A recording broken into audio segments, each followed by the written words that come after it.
Thank you, Judge Maldonado. Thank you for that wonderful introduction, and I'm happy to see you and also Cami, and I'm glad that we were able to get this event up and running. I know we had planned to do something in March in person, and you know, COVID hit, and we've had to make adjustments. So I'm glad to be here with everyone today. And yeah, I've been doing this program, gosh, it's been since 2015. I do recall, though, that when I first got out of law school, I was reading this book called Driving While Black by Kenneth Meeks. And actually, Judge Maldonado was saying, you should come up to Petoskey and do a program on that. And I did. I came, that was in 2005. So that was about 15 years ago that I came and talked about, you know, dealing with the police and the experience of people of color. And so I have done, gosh, I don't know, I've lost track, probably 50 programs since I started with the What to Do When Stopped by the Police in 2015. And you know, what motivated me to do these programs is I was saddened by what I was seeing in the news, by the disproportionate number of African Americans that have been brutalized by the police. And you know, obviously we're seeing disproportionate numbers of Native Americans, Hispanics, I just don't, people who are disabled, it just saddened me when I was seeing people that are being mistreated. And I said, you know, in November, it'll be 19 years I've worked as a criminal defense attorney. And I said, I can't just sit here and not do something. And so, you know, that's why I've been doing these programs. Sometimes, like today, I'm doing it solo. Sometimes I'll bring in police officers, judges, prosecutors, and just wanting to make sure that everybody knows their rights. You know, I've done some programming in the Hispanic community, and we'll you know, we've tweaked it, and I brought in some immigration lawyers to talk about immigration consequences. And so I'm definitely very excited to be here with you today. And I do want to start out with three really quick short videos.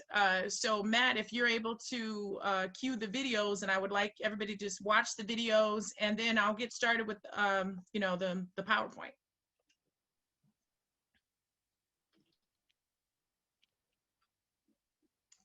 So I don't know if he's queued that up yet. Oh, I guess he's queuing it up now.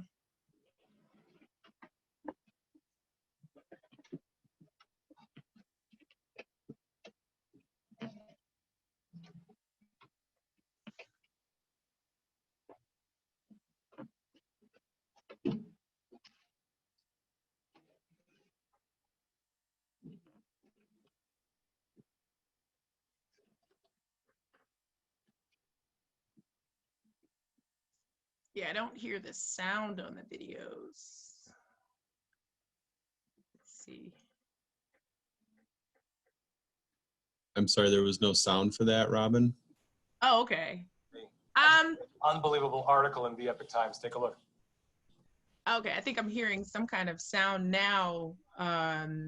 Okay, that's fine. Oh, basically what the videos talk about, and they're in the reference materials, which I did provide to Norica. What the videos just talk about is, the first video is a short video that talks about the disproportionate number of Native Americans. That's from a video from 2016, Native Americans that have been brutalized and killed by the police. And then the second video was a video about a Native American woman who was pregnant, who was having some mental health issues and distress. And, you know, there was a call made, and the police came to her house and they ended up killing her. And it actually made me think of the Ora Rosser case. She is a woman, and it was in November of 2014 in Ann Arbor. She was 40 years old. She was having some mental health issues, and she was African American, and her boyfriend called the police, and then they said that she had a weapon and they killed her. And then the third video was of a Native American man who basically they believed he was involved with some kind of theft from a store, and they basically called the dogs out on him, and you see in the video that he's being attacked by the dogs. And you know, I have in the reference materials also there was another video of a Native American woman that was pregnant and was having she was with her boyfriend, and the police basically brutalized her. She ended up, she was dead. She got killed, and they talked about there was even some issues about the way her body was treated, and she was buried, and then her family found out afterwards that she was pregnant, and they were talking about how culturally, had they known that she was pregnant, they would have done some things differently with her remains. And Robyn, so, you mind if we have Matt try to get the second video working with sound? okay, yeah, we could do that. Matt, can you do that, please? One second. Yep. Thank you. So the second and the third, either, they're just short videos. Yeah, I want to see them.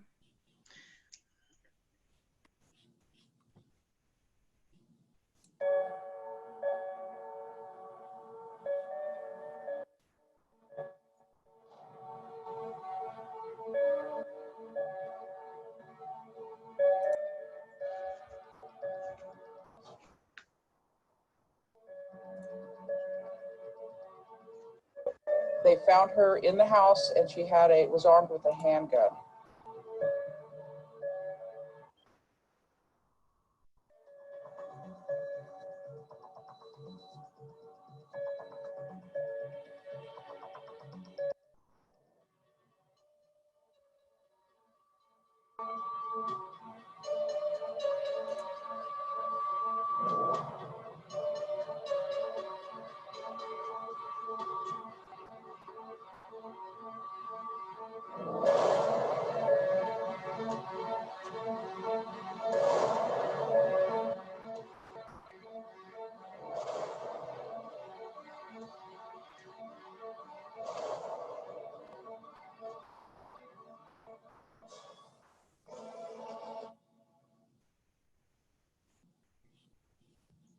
Okay, and then I'll go ahead and play the third video, Robyn.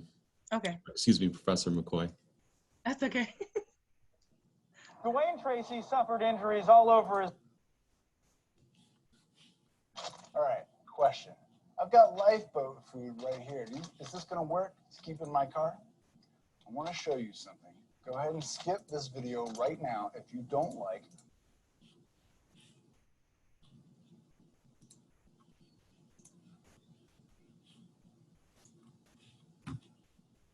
Dwayne Tracy suffered injuries all over his body during an incident that happened here between 3 Marysville police officers and a canine, which a bystander caught on cell phone video. The 45-second cell phone video begins with Tracy walking toward an officer and his canine. The officer appears to be shouting, but it's unclear what's said. A second officer drives up, exits his vehicle, and immediately throws Tracy to the ground, where he begins to struggle. A third officer shows up, and moments later, the canine latches onto Tracy for 12 seconds. When the dog finally releases, the 2 officers make the arrest. The incident happened on July 28, 2019. According to a lawsuit filed by Tracy's attorney in federal court, Tracy was suspected by police of causing a disturbance at a nearby Starbucks.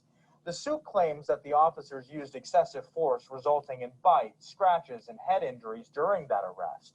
The suit alleges that the officers targeted and discriminated against Tracy because he's Native American.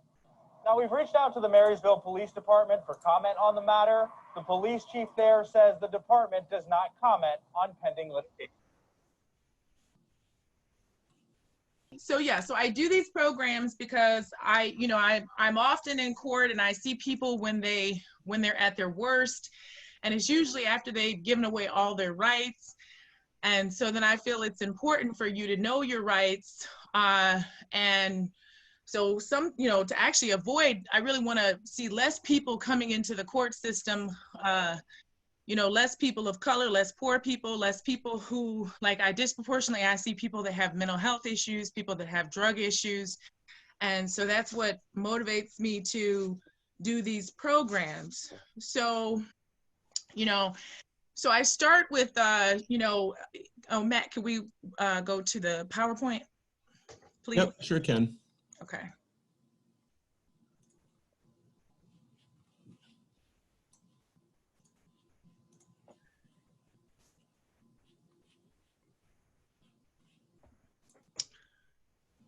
Okay, and if we could go to the second slide. So I have on here, you know, what should you do when the police come to your door? And, you know, a lot of people, when I do these programs and I do these programs and I, ask folks and, when we're in person and we have an audience, like, what do you do when folks when the police come to your door? And what a lot of people do is that they'll say, okay, I'm just going to go ahead and answer the door. And if we can go to the next slide. And if everybody could mute their camera, that would be great. Okay. So if you're a minor, because a lot of times I do these programs with adults and kids, a lot of time with kids, elementary students, high school students. What I want to say is if you're a minor, and what I want parents to say to their children is, and you're home alone, I suggest that you not let the police in unless it's some kind of emergency, like somebody is sick, somebody is being physically or sexually harmed, or they're trying to break into your house.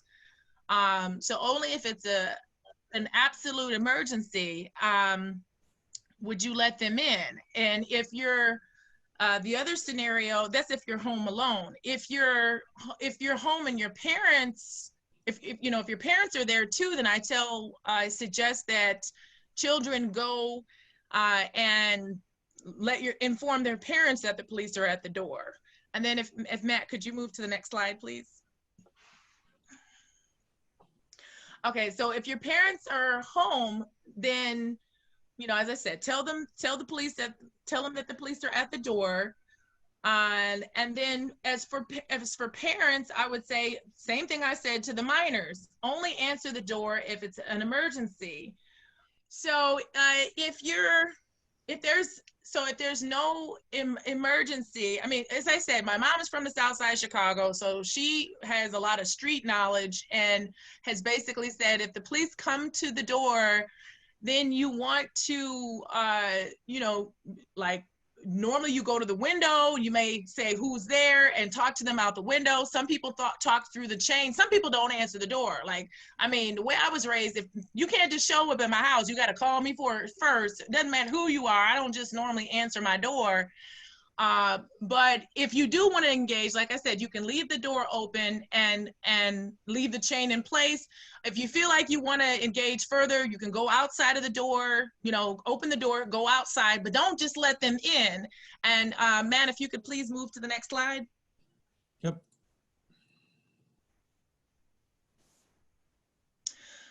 So, and that's where my next point is, don't consent to the search of your home. If the police come to your door and say, open this door,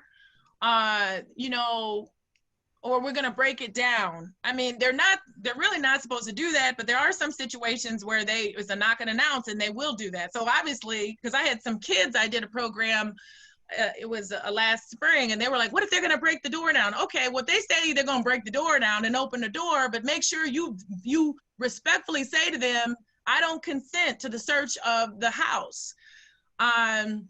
If they do ask for your permission, don't consent, and the significance of me saying don't consent is that if you do consent and you just let the police in and, you say, maybe you have a child there and you say, oh yeah, they're looking for something connected to your teenage child, and you say, yeah, just come and search my house. If they find something that's incriminating, that either your child or maybe if you have even a house guest that's there, you could be criminally charged with that. And then when you come to a lawyer such as myself, and you might, a lot of times when I meet with people, I meet with them in the jail, so it's not, it's not a very pleasant situation, or I meet with them you know, in the community where they have had charges oftentimes stacked against them, and we are reading the police report, and what they basically, most people have said to me, this is not what happened. What's contained in the report is not what happened.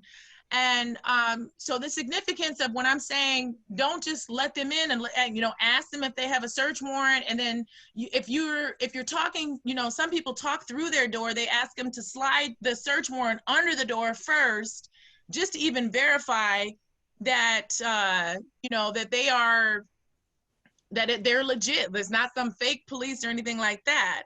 And then if they do have a search warrant, they're only allowed to search the areas that are identified in that search warrant. And so Matt, if you could move to the next slide, please. Yep. So what should you do when you encounter the police on the street?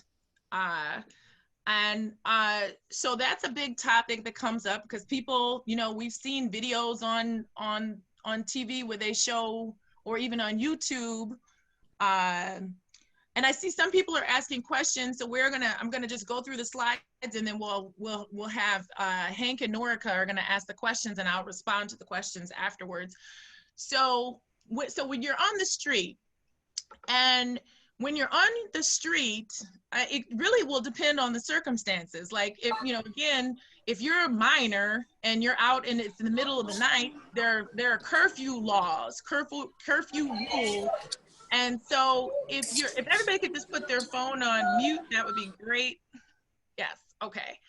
So if you're a minor, there's curfew rules and things of that nature. And so if they feel that there's something suspicious, that could give them a basis, a reasonable articulable suspicion under Terry. It's a case called Terry versus Ohio. That could give them a basis to do a light pat down. So Matt, if you could move to the next slide, please. So as I just said, and I remember, I don't know if Cammie and Allie, I think they might have taken, I had Yale Camazar for criminal law, and I remember he was talking about when the police, he was talking about how he was in New York as a young, he was white, Jewish, and how he made, you know, he would make mistakes as a youngster. And he said that he said that it's, you know, he talked about the experience of black African-American males, how they would run when they saw the police. You know, there is in certain communities, particularly communities of color, Native American, Black, Hispanic, people have a healthy fear of the police. And so what a lot of us defense attorneys have said is just don't run when you see the police, because sometimes, I mean, depending on the unless you're like a major track star, which most people aren't, if they have to chase you, because I talk to some of the police, like, you know, if I'm in court or something and I'm talking to them outside, if they have to chase you, it could be worse off. You know, I'm going to get to some of my messaging later on where we talk about kind of like comply now, complain later. So, I put the citation in there too about Terry versus Ohio, and it's a landmark decision from the court and from 1968 that ruled that the Fourth Amendment prohibition on reasonable searches and seizures is not violated when the police see a suspect on the street and they want to search them, and it's not necessarily a probable cause situation. A probable cause situation is more so like if they stop you in the car, and I'll talk about this a little bit more in the next slides, and they, you know, maybe they see a gun in plain view, that could give them probable cause to arrest a person, you know, like if maybe the person doesn't have a permit to carry. So, so as I said, you know, you see in the slide, if the police officer has a reasonable suspicion that the person is committing or about to commit a crime, and reasonable belief that the person may be armed or presently dangerous. So Matt, if we could move to the next slide. And so that's where I also, in the next slide, I give more detail about what is a reasonable articulable suspicion that it can be if a person is in, basically if you're wearing certain clothes, I said in here, a red shirt, blue jeans, and checking cars. So if the police come up and they feel you match that description, then that could give them the basis to give a pat down. So when you're on the street too, if they ask you to give your name, I always, you know, I have clients that don't want to give their real names. They know they have warrants or things like that. But if you give them an illegal name, you can get charged with identity theft. And so I always say, just give them your real name. And if they start asking you more questions, you can just ask them, you know, officer, am I under arrest? And if they say you're not under arrest, you know, then you can say, am I free to leave? And then I would just say, leave. You know, I put in here the point about zip it. That's like one of my biggest takeaways. If I can't say this enough for the whole presentation, is to zip it, is because, as I said, a lot of times people will say to me that when I'm going over the police report, that's not what I said, you know, and sometimes the officers will write out the statement, or they'll have the client will write out the statement, and the client doesn't understand. You know, they've said it's been ruled under the Supreme Court, the officers can trick people. They can trick you into making a statement. Like I had a client, he ended up, like they played him. I watched the tapes. They played him. They brought him in. He was suspected of armed robbery, and they had his girlfriend in before him. And the girlfriend knew to say, you know, I'm not saying anything. I want a lawyer. She just kept repeating it. They were recording it. She said, I want a lawyer. But they played him, and they said, you know, we just had your girl in here and she spilled all the beans, and, you know, she's a minor. She was 17 and he was in his 20s, mid 20s. And they were like, if, you know, just be, you know, she's going to be in big trouble if you don't just come up with spill the beans. And then they masterfully worked him for 2 hours. And by the time they were done, he had 4 charges of armed robbery.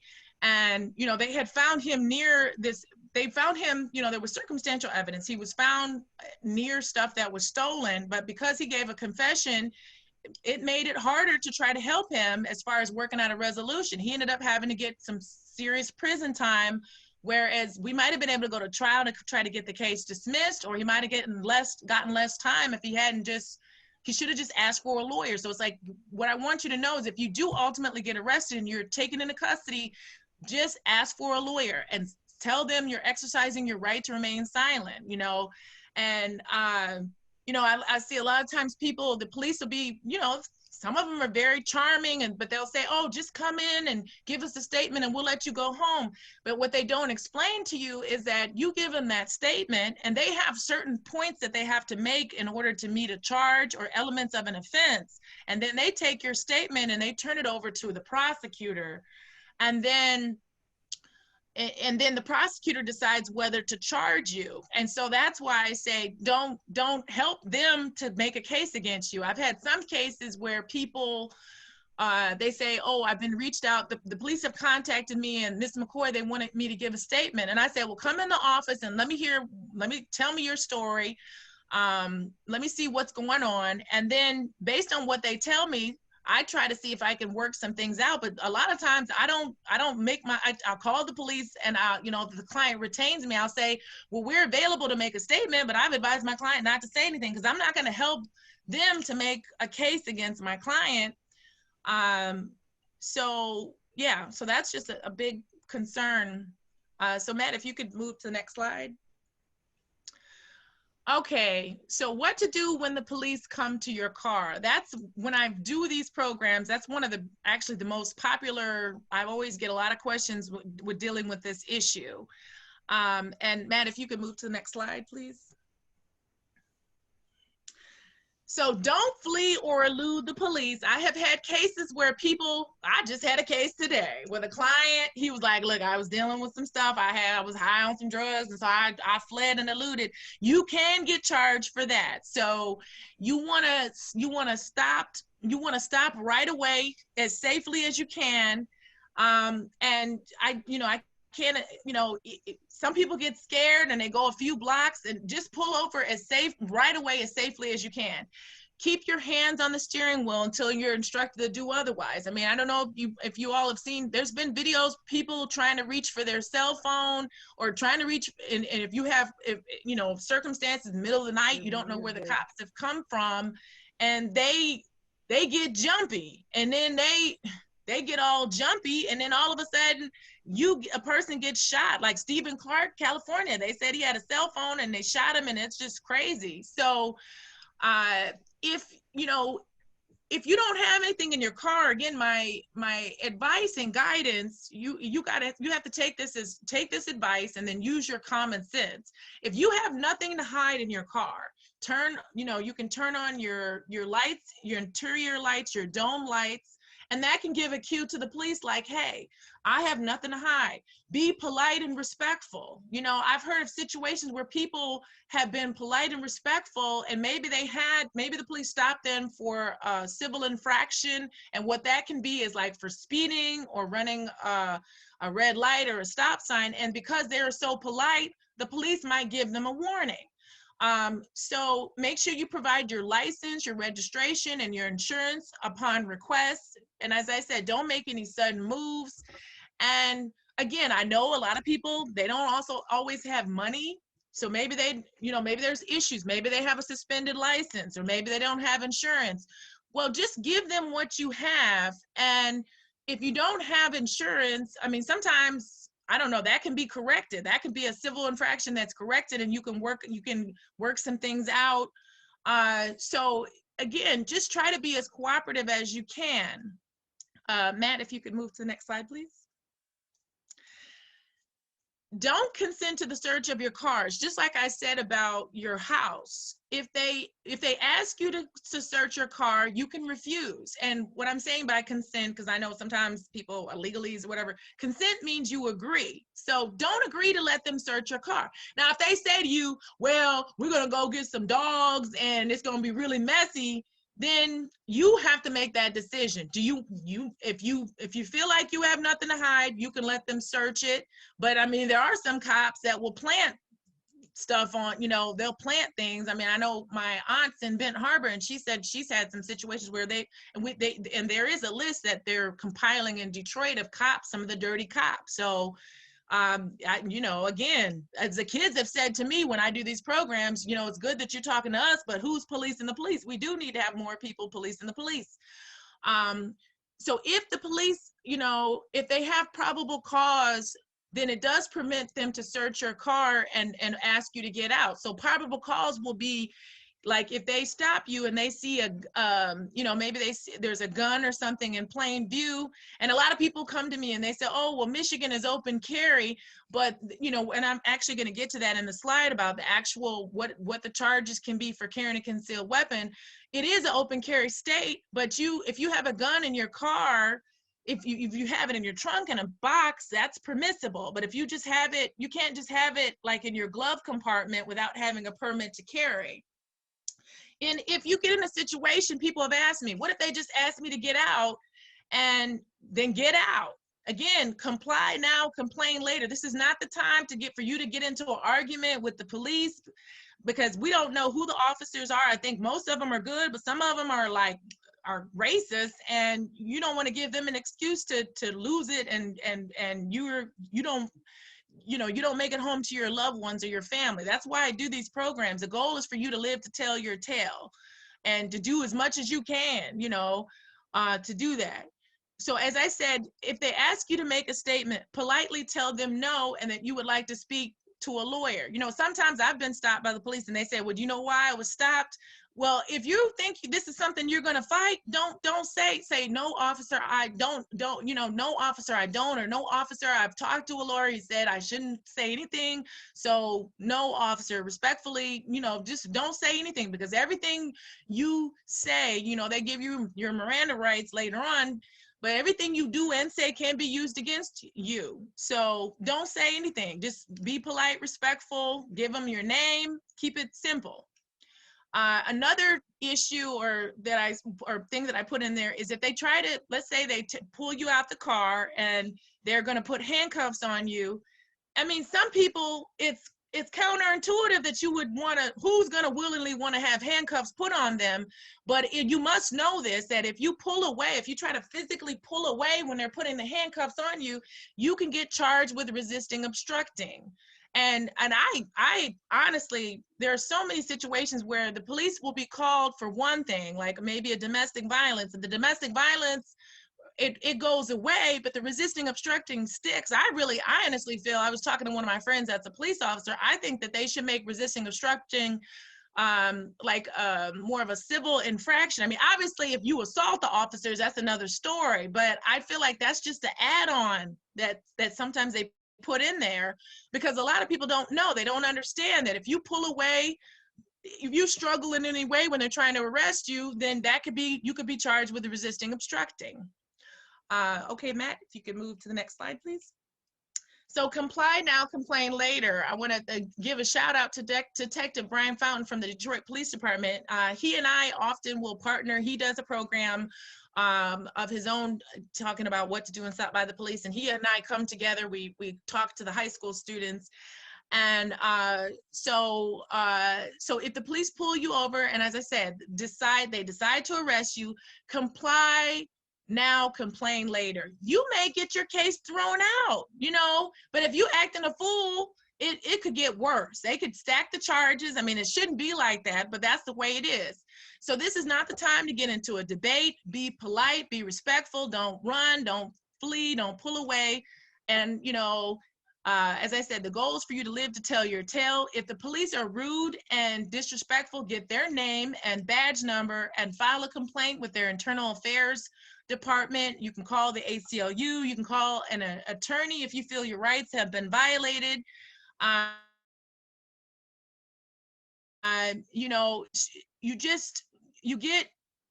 know, you're more likely in anything in life, if you're polite and respectful, you're more likely to get a better response than if you're rude and nasty. So that's why I said attitude. The way you respond to the officer could dictate what happens, whether you get a ticket or arrested. Don't be scared of them. Be courteous, be respectful and courteous to them. If you could move to the next slide, Matt, please. What to do if stopped by the police at the school. So I actually have added that component of my presentation, because before I would just do the first three, like when they're at the door, when you're on the street, and when you're in the car. But as I've been doing educational advocacy work, I added the school factor, also the school factor, because I've worked, you know, I worked for 12.5 years with the Michigan Children's Law Center, working with children, and most of them school-age children. And again, the kids, you know, it's kind of willy-nilly sometimes in the school systems, and kids, you know, it's like we as adults, we tell our kids, we want our kids to be truthful. And the juvenile system was designed to help, it's supposed to be rehabilitative of the children, but unfortunately, some of the things, like if you read some of the school's code of conducts, they're taking things that they would penalize adults for, and they put it in the school system. So kids, it's important for kids to know their rights too, because because there are even certain offenses that if you get as a juvenile, you can't even, that may not be able to be expunged from your record. And it used to be a time that your record, I know there's a movement to seal the juvenile records again, but I have clients that get a juvenile case, and then when they become an adult, they pull up their juvenile record, and that factors into what happens, like whether the prosecutor will give them a deal or not. And so it's important, imperative. It shouldn't be this way. Kids should have the opportunity to be kids. They make mistakes, they get help, and you don't hear about their past, but they need to know, kids need to know their rights. I've had a young man, he applied for college and was denied because of his juvenile record. It was really sad too, because he had a neglect record. So it's like, you know, the neglect record contributed to his juvenile record, and he was denied access to college based on his record. And that's just, it's wrong. To me, it's an abomination. So Matt, if you could move to the next slide, please. So, as I said, for kids too, request an attorney. Don't run, don't resist, give them your real name.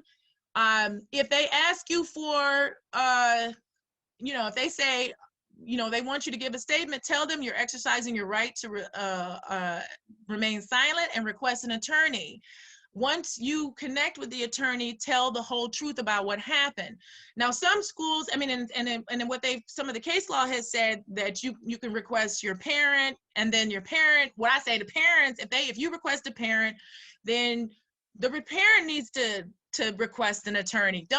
It's one thing, like there are some schools that have a restorative model, like they will do a restorative circle where they have everybody's, but you need to know this ahead of time. Parents need to know this ahead of time.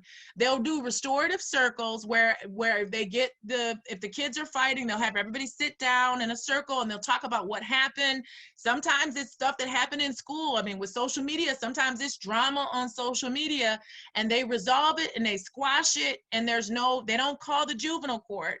And to me, that's the way it should be with most cases. It shouldn't even be where you get kids fighting in the schools. They're not doing their jobs. Instead of the teachers just resolving the conflict internally, they're calling on the system. And I just feel like that's just not the way to go. I mean, obviously, if it's something really severe, but if for fighting, kids, you see kids getting in trouble for using marijuana. Marijuana has been legalized and now it's a free for all, but you have to be 21. You can only have 2.5 ounces. So it's not a free for all. And you can get in trouble for kids if they're smoking, if they're drinking, you can get in trouble for that. 16 is the age of consent. And folks need to know that, because they just think that everything is willy-nilly, and if you get a criminal sexual conduct charge, that is something you could be on the sex offender registry, and that can follow you. And some parents think it's cute, oh, let's have these two 16-year-old and a 15-year-old dating, and that's okay. And then the parent, like let's say it's a boy and a girl. The boy is, he's 16 and the girl's 15, and everything's okay. And then the 15-year-old's parents get upset and they call the police. And then he's like, she consented. Okay, a 15-year-old can't consent. So you gotta be aware of the law. Okay, so Matt, if you could move on to the next slide, please. Recording. This has been a big question, especially with the George Floyd situation. So that has been, people have come up to me. Recording, if you see the police mistreating someone, you can record them at a safe distance. So 10 feet away, you can record them. If you interfere with what they are doing and it's deemed lawful, so here's the deal. You got to take my suggestions and advice and use your common sense.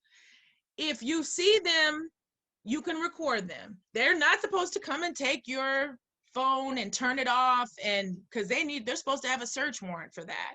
You can record them. They have an ACLU app that's a live app. Like, that's what I would do. If I was going to record them, I would do it live, do Facebook Live, because you never know. They might take your phone. They might try to destroy it. A lot of these cases you've seen with people being brutalized by the police, you see the people who recorded it, like Walter Scott, people who recorded it, Eric Gardner, things like that. And they get in trouble, and they shouldn't be getting in trouble. So yes, if you see something wrong, record it. Now, like in the George Floyd situation, if you see them killing somebody, you can, and you feel compelled to intervene, you can intervene. It's just, again, it's about the system and where are you? Who's assessing? That's why it's very important that we make sure we have progressive prosecutors who are on these cases, because the George Floyd situation, a number of people have said to me, there's no way I could have just sat there and watched him get killed. And most people, I mean, again, that was like a lynching, watching a lynching on recorded lynching.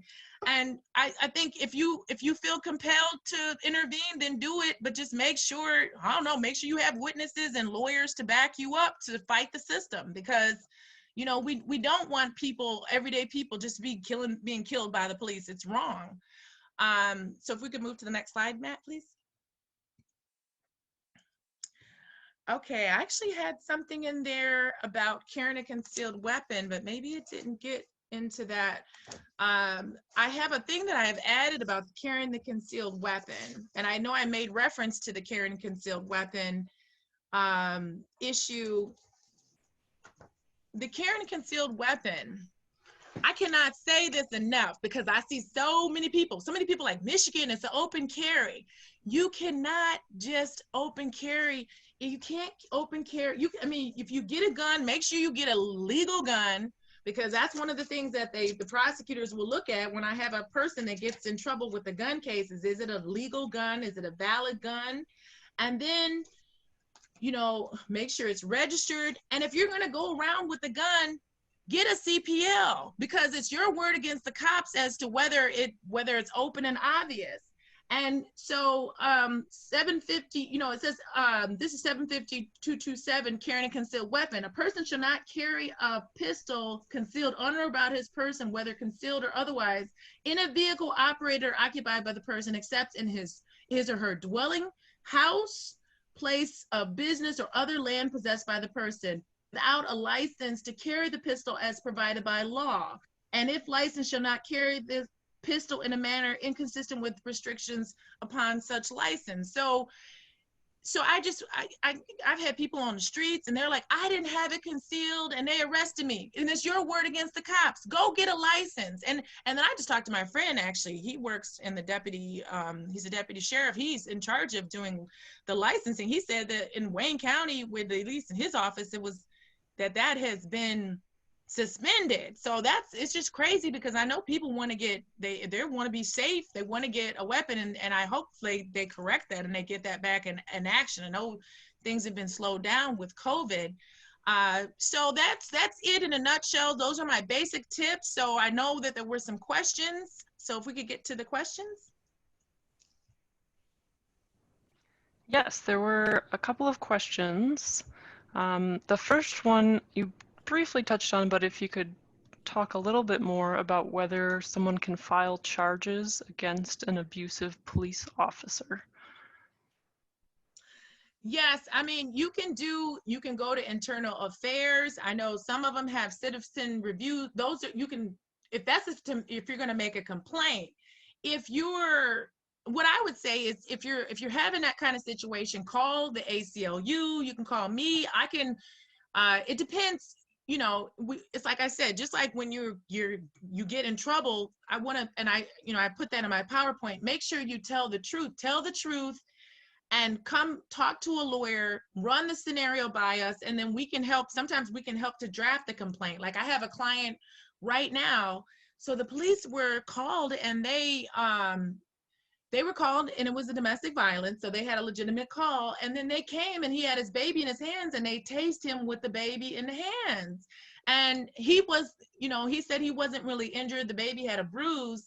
But I'm like, I mean, first of all, we're probably gonna go to trial on that, because general principle. I mean, but I feel like they asked him 3 times to put the baby down. He didn't put the baby down, and they tased him with the baby, and the baby got tased. And I'm like, and so that's when I looked up, I got the information about internal affairs, and we're gonna make a complaint. And I mean, we're probably, unless they just drop it, we're going to trial on it when the trials open up again. Because I know right now I know the courts, they're talking about opening up again.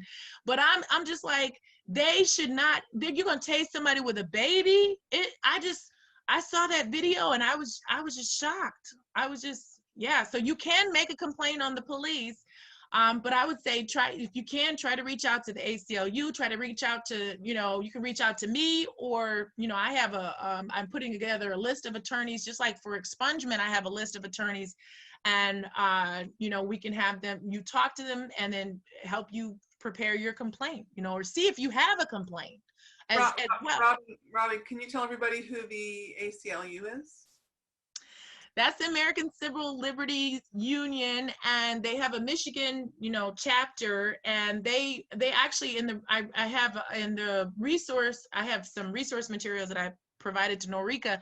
They have some very useful know your rights tips. Like they have know your rights, you know, like if you're in the school or dealing with immigration and disabilities, LGBTQ. So that's in the reference materials. So they help people, basically different issues, women's issues, immigrant issues with African Americans, issues with people in school, disabilities. They'll bring lawsuits. You know, they've done, Ruth Bader Ginsburg, you know, did a lot of things with them and to help change the laws, to help make things better for women. And Mark Fancher is with the ACLU Racial Justice Project, and I've had him pulled him in on some of my panels.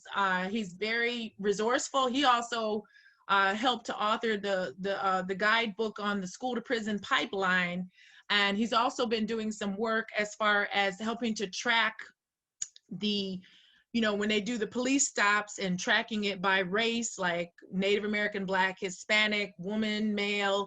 And that's part of the pending legislation for the George Floyd legislation, which I included in the materials. What they want to do is actually have it where you track, where it's a state, local, and national level that you track all of this information.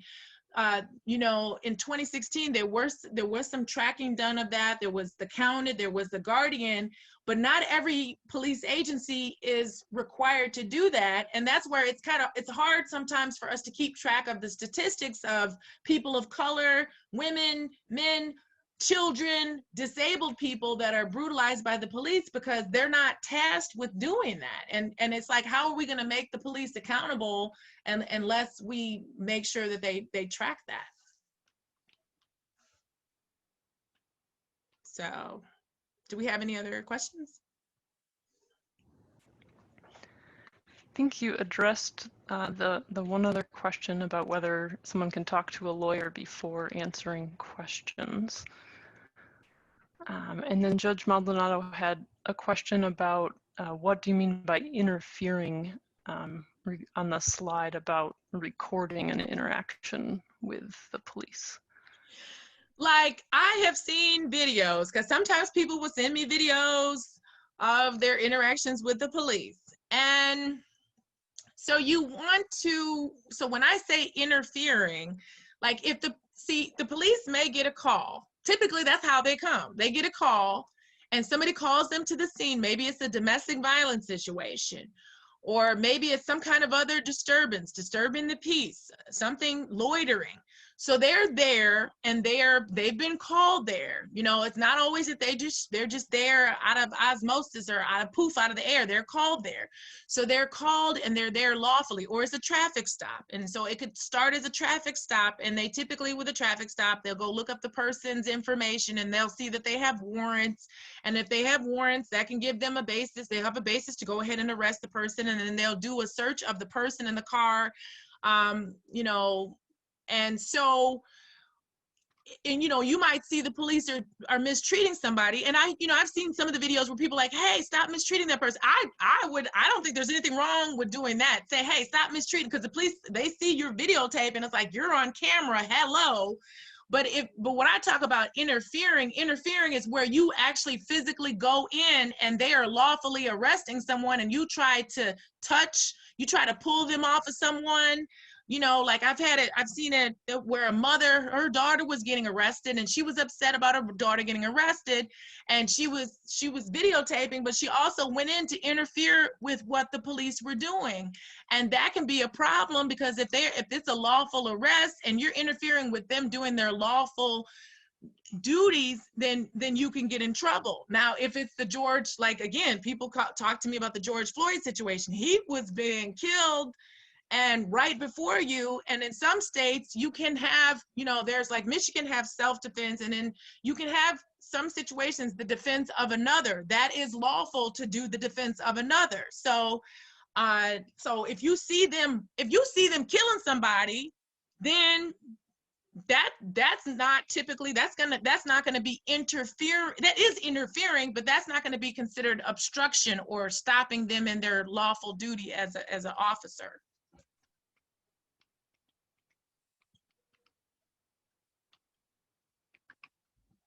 So do we have any other questions?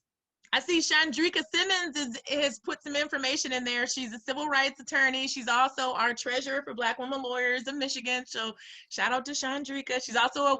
She's a very tech savvy. She does family law. I don't know, just giving her a shout out. Noriko, is that all of the questions that we had from Ms. McCoy?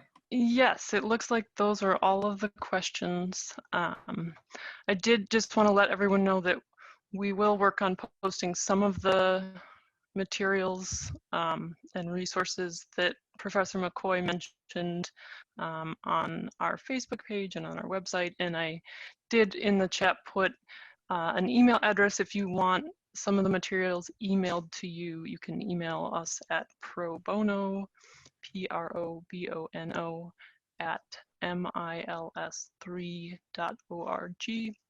and we can send those to you. So I think those are all the questions. Thank you to Professor McCoy for your wonderful presentation. Thank you to Judge Maldonado and Mr. Lesky and the Little Traverse Bay Bands Tribal Court for hosting us tonight. I'll turn it back over to you, Judge Maldonado. And thank you to all of Chimiigwech, to all of you for joining us and hanging in there through the very interesting technical difficulties. You know, there's a lot of people who don't want you to be informed. And it's important to push past that and go beyond. And that's what we did here today. So, you know, they can disrupt, but because we stayed true, you know, they didn't win. So any last words? I'll give you the floor, Robyn, because you're never one that's missing words. Again, I'm Judge Maldonado and Cammie, and I want to thank Matt and Norica and Hank for helping me to put this together. I know we've been working on this. We've been talking about this. So I know we wanted to be in person, but you know, COVID is here. So hopefully it'll end soon and we can all see each other. So I want to thank everybody that joined us. I also want to give, like, I see Erlene Baguette Hayes is on here with us, and she's an attorney and a mediator. And we're going to actually be having her come out and do some programming to talk more about mediation, because I think, you know, when I talk about restorative circles and mediation, I feel a lot of times if we had more emphasis on that. And then when you read the materials, they talk about in the Native American community, you know, when you're looking at some of these issues with police brutality, that if there are a lot of folks that have mental health issues, and if we got, that's what the issue is we, you know, we have a lot of folks for people of color, white folk too, who are struggling with drug addiction, mental health issues, and we need to, and you know, Michelle Alexander talks about this in her book, The New Jim Crow. We need to, you know, there's this discussion about defunding the police. I think it's more about demilitarizing the police and actually adding more resources to the police and giving, like most of my clients, I do this on a daily basis. They have mental health issues. They need mental health supports. And so, and people who are disabled. So it's like when there is a crisis, you know, because a lot of these cases especially I was reading a lot recently, people have mental health issues and the parent and the family will call for support, and then the person ends up dead. And see, and so, and again, once again, I'm gonna take it back to Nurse Pam from the South Side of Chicago, okay, my mama.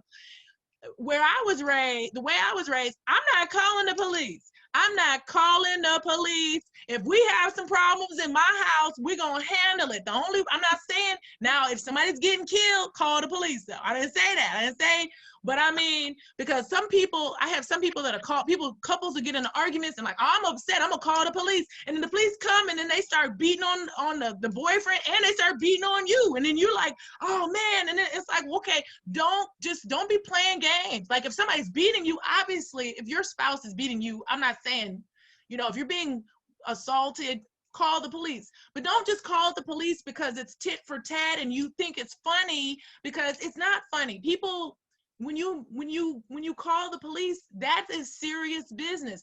And right now, as I said, I feel like they're trained to be militarized and go in and handle a situation. And don't call them unless it's an absolute emergency. And as I said, zip it. Don't give a statement. Don't run. Be respectful. Comply now. Complain later. So Miigwech, and hugs to everybody. And you guys have a blessed evening. All right. Thank you. Yeah. All right. Thank you all, and Bama P. Bama P. Bye.